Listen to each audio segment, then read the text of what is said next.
I never really considered myself as a mood reader as I only read crime and thriller books, but it turns out that I am, and trying to decide what books to take on holiday is so difficult.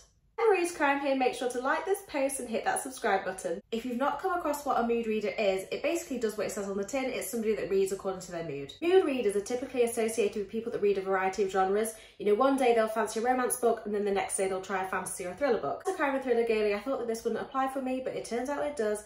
I don't know what book I want to read next, let alone in 5 days' time. I can never plan a monthly TBR. I know that some people are super organised, but not me. I'm just a hot, chaotic mess. I know what you're going to say. You're going to say, just take your Kindle with you. And of course I'm going to take my Kindle with me, but that's not going to help. Sometimes my mood reading isn't just about the story itself, but how I read it. And quite often I'm more in a mood to read a physical book than a Kindle. I'm away for a week, and the way that my flights work, I've got 7 full beach days, so I'm going to take 5 books with me. First choice was pretty easy. I'm doing a buddy read for this book, so I've got to take it away with me. This is meant to be super dark and disturbing, which I love, but I put off reading this because it's nearly 800 pages long. If I bring it with me, I've got to read it. And also, because I bought it secondhand, it's a bit tatty, so I'm not going to mind if it gets a bit sun creamy while I'm away. Going on with the tatty theme, I'm going to take this because I swapped it at Free Little Library and the spine is all cracked, so again, I'm not going to mind if it gets a bit sun creamy while I'm away. Okay, so the first 3 books was pretty easy, but that still doesn't take away from the fact that I might not actually be in the mood to read them while I'm away.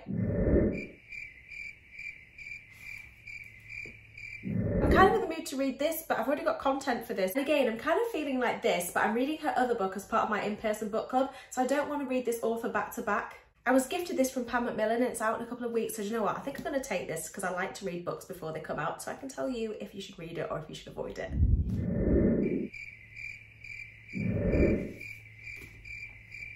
Pacey and gripping or clever and chilling? Let's go with Queen Josephine. The question now is, will they fit in my suitcase? All nicely packed and ready to go. I'm on my way to Liverpool Airport now, so see you on the beach in Ibiza. Oh no, this is going to be seriously dangerous. So I tripped to my felt and I accidentally bought these. I was just going to buy one, but it's buy one get one half price, so it would have been just rude not to. It's basic bookmarks. Before my flight, I had a cheeky drink and then I decided to start with 6 Wicked Reasons by Josephine.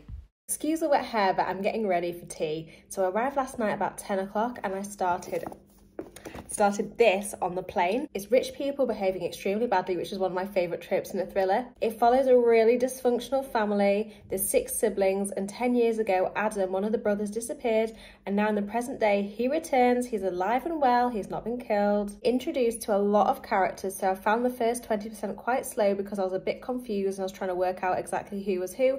But once I hit that 20% mark, I could not put this down. Gave this book 4 stars out of 5. I guessed the twist at the end. Normally Josephine, she shocks me, but for this one, I wasn't really surprised. I knew I was going to get through this book on the beach, and I didn't know which of the books I fancied, so I just grabbed one without thinking too much about it, and it was The Kind Worth Killing. Probably one of the last people in the world to read this book. I think the reason that I've not picked it up for so long is the idea behind it just seems a bit far-fetched and OTT. So far, I'm being proven wrong because I am thoroughly enjoying it. Morning everyone, it's day 2 of mood reading with limited options. So obviously I'm taking this with me, and I think I'm going to do the same technique as I did yesterday. I'm just not going to overthink it, and this is the first one on my pile, so I'm just going to pack it. It's a big boy, but that's fine. I'm going to pack it, not overthink it. I'll probably get to start it today, but we'll see. Excuse the state of me, I'm not the most glamorous of sunbathers. So I finished The Kind Worth Killing. I thought the plot was maybe a little bit over the top, but I did really enjoy it and I gave it 4 stars out of 5. I'm unsure if I want to carry on with this series. Have you read it? Let me know if you think I should read book 2 and 3. And I've started The Crow Girl. Too early to judge, but I think I'm going to like it. For the rest of the holiday, I continued with the technique of just picking my reads at random, reading one at a time and not overthinking it, and guys, it worked. I had such a great reading week, and who'd have thought that this simple method would be so successful. Back from holiday, and it was the best reading week ever. I mean, who'd have thought that not overthinking it and just winging it would be the answer for all my mood reading holiday problems? I cannot believe it was that simple. I'm going to adopt the pick a book at random, no overthinking technique for future, not just for holiday.